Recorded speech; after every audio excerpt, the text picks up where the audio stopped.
cover chapter 4, which is hotel registration, but I'm going to go through it pretty quickly and get to some slides near the end where I need to give you some definitions.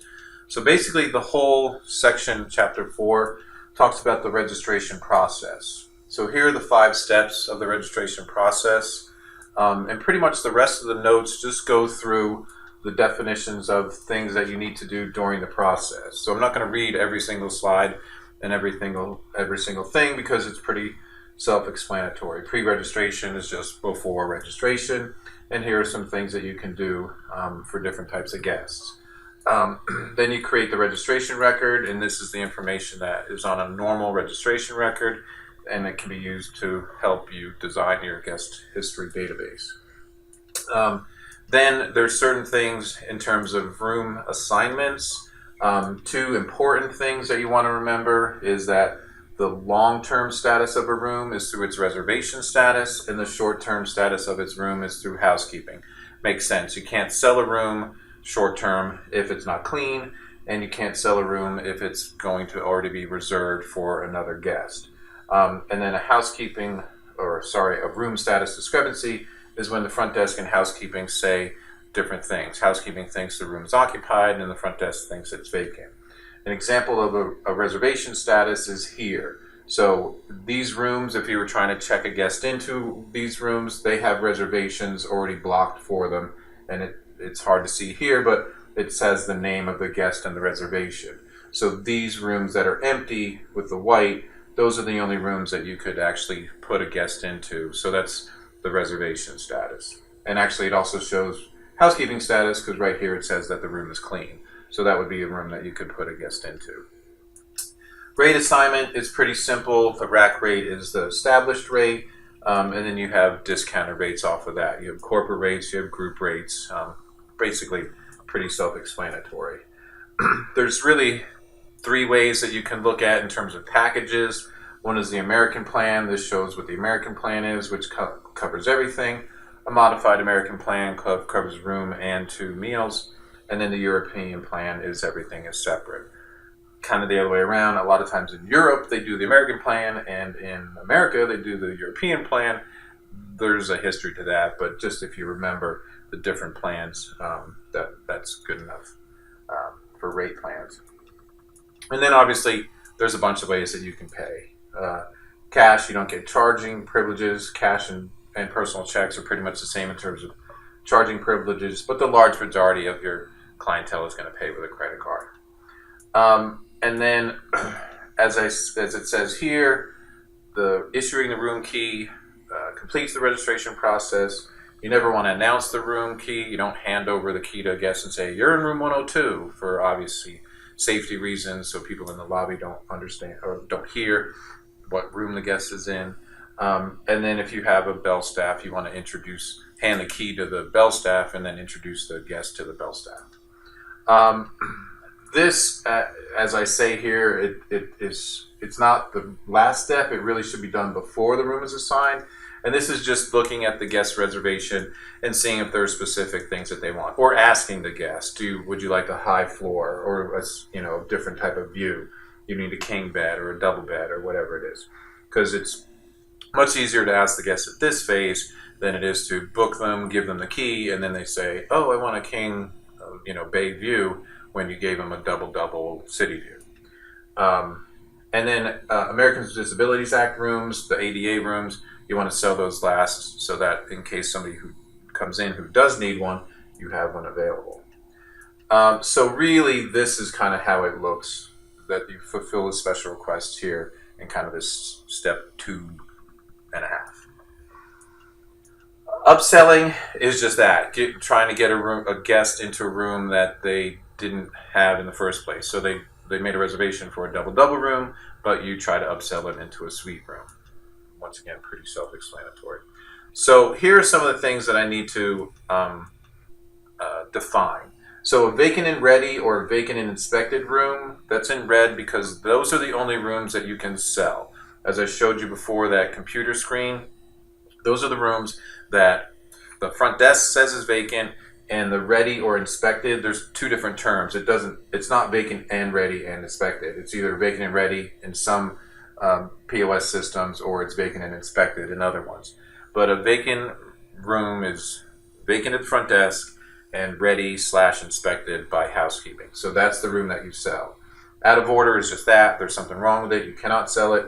A lockout is that there's a guest owes you money, and which shouldn't happen too often if you take credit cards, but if a guest pays by cash and then they don't come back down and actually pay you for the next day, you would have to lock their room. So that has to be designated so that the front desk agents know when the guest comes down and says, hey, my key doesn't work.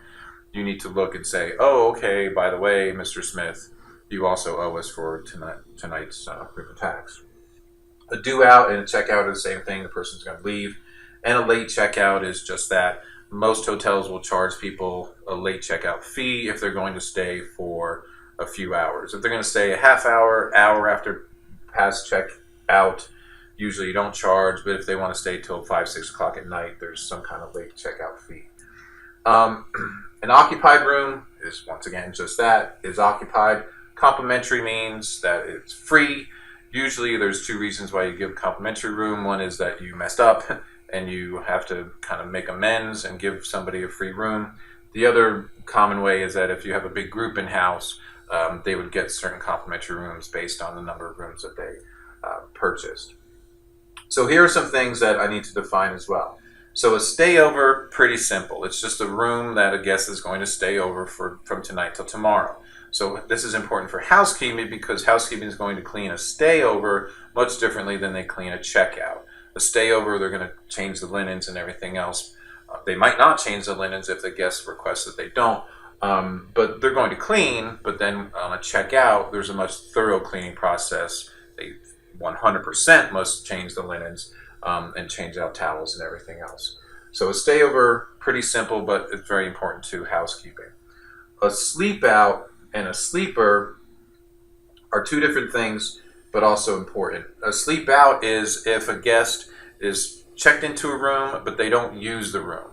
So for whatever reason, they check in, they go out, they meet up with friends, or they stay over with family, and they don't use the room. Housekeeping needs to communicate with the front desk to make sure that the guest is still checked in. Okay. So a sleep out is fine because we're going to charge them the room and tax. They rented the room. They just chose not to use it.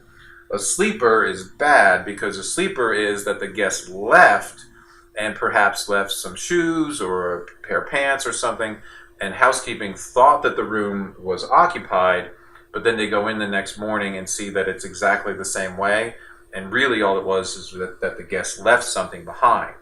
Well, the front desk that evening charged room and tax to that room, but obviously they can't have the guest pay for that because the guest wasn't there. So a sleep out is fine, you will get the money.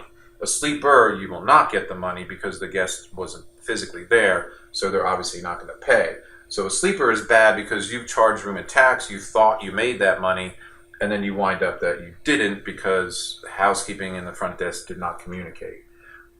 So that's a key kind of an exam question, is that when housekeeping and the front desk don't communicate, one result could be that you have a sleeper. And a skipper is somebody who skips out on the bill. Once again, that's something that with housekeeping and front desk you should take care of and not have too many skippers. And at the front desk, when you take credit cards, make sure you have enough authorization. Or if you take cash, make sure that you have enough cash for as long as they're going to stay. So you obviously want to limit the number of skippers as well. You can also have, as I mentioned earlier, you can have vacant and dirty, vacant and ready, and or vacant and inspected. So vacant and dirty, you don't want too many of those either because you can't sell them. They're vacant from the front desk standpoint, but for some reason housekeeping did not clean them. And then you want to make sure that all of your rooms are inspected by a housekeeping inspector before you send them off to the front desk so that the front desk can sell them. And then other codes are occupied and clean or occupied and dirty. And then really the rest of this is mostly definitions. I'll explain these three right here. But these percentages are the percentages of in not really a normal hotel, but in all hotels, what percentage of the rooms are double doubles or kings? So as you can see, the large majority are double doubles, which is a room with 2 double beds, which can typically house 4 people, or a room with a king size bed. So very few singles and doubles just by themselves. So double doubles and kings, if asked on the exam or something, those are the 2 most common types of hotel room types. So a connecting room is a room that has the 2 doors between it. So you have typically you would have a king room connecting to a double double, and that's for families. Obviously the parents stay here and the children stay here. So connecting is that you have a door in between. An adjoining room is just that the 2 rooms are next to each other. Adjoining, there is no door in between. They just happen to be next to each other. And an adjacent room is that the rooms are near one another, typically across the hall from one another. The problem is a lot of times people confuse the term adjoining and adjacent and think it's connecting. So they might make a reservation for an adjoining room when they really mean connecting. So once again, communication, when the guest is making the reservation agent has, if a guest says, I want adjoining rooms, the reservation agent should say, do you mean you want the room with the doors in between?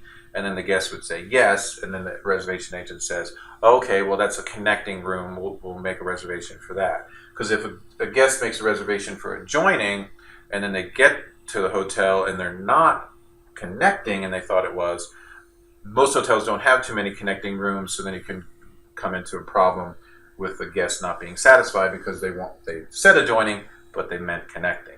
So that's, once again, just clarifying that with the guest. And then this is just a little drawing of a connecting room. As you can see here, here's the one room with the bedding, and then this is the connecting part of it. The doors are in between here, so that you don't have to go out into the hallway. The doors right here can connect to the 2 rooms. And here's just some examples of a king room and a double-double room.